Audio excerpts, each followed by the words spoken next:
Maayong buntag sa tanan og karon kay wa may klase diri sa tibuok Cebu kay Don Sergio Osmeña Dayman. So mauna nga dugay-dugay tang nakamata. Hapit na alas 7 pero bisan pa ni ana di pa gihapon uwahi ang tanan. Ato gihapong sugdan ang adlaw.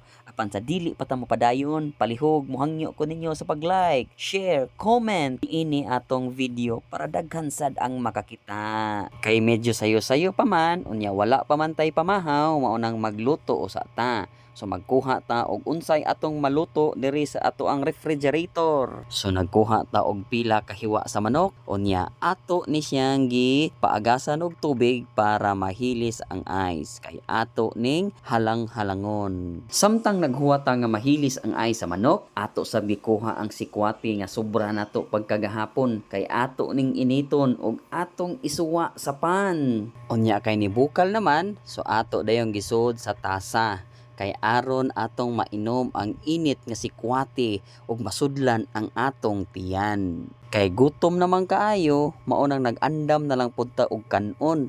Nya kay di may sabaw sa utan, mao lang sa anay atong gisud-an usa. Nya kanang gamay diha kay gusto man yung mutabang, hala sige pagbigyan para makakaon na pod ang among bata aw giandama na pod siya sa iyang mama. Ang iyang kanon gisabuan og sabaw sa utan unya gibutangan og kalbasa. Nagdunga na lang gyud ming tulo og pangaon kay para ini kahuman og kaon ang hugasan kausara. Dili na magbalik-balik og panghugas. Pag human og kaon, ato dayong gisugdan ang ato ang putahi, ang halang-halang kay mauni atong sudanon inig paniud to. Pag human atog hiwa-hiwa sa atong mga manok, ato pud dayong giandam ang atong mga lamas. Ato dayon ning gisugdan og hiwa-hiwa. Pag human ato og hiwa-hiwa sa atong mga lamas, ato dayong giandam ang atong lutuanan para makasugod na gyud ta. Ato usang giuna gisal ang ahos og ato pud dayong gisunod ang ato ang bombay. Gisundan pud dayon nato sa sili nga atsal. Ug katapusan ang luya. Ato pud dayong gisunod ang ato ang manok. Ato usa ning bukalon sa makadiyot unya ato dayon butangan og sabaw. Ug sa dihang nibukal na,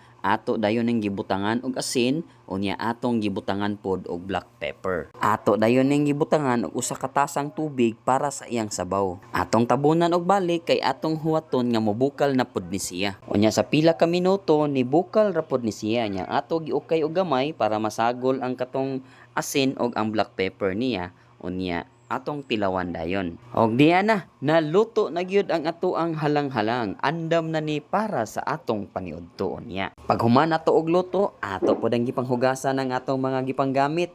Unya giapil na lang pod nato ang mga plato nga atong gikan-an kay basig inig paniudto. Wa na sa dinuon tay kan-an. Diri lang sa takutob, hangtod sa sunod na pod. Unya mohangyo ko ninyo pag-usab nga ayaw intawon mo kalimot sa pag-like, comment og share ini atong video para daghan ang makakita. Nya daghan kayong salamat ninyo.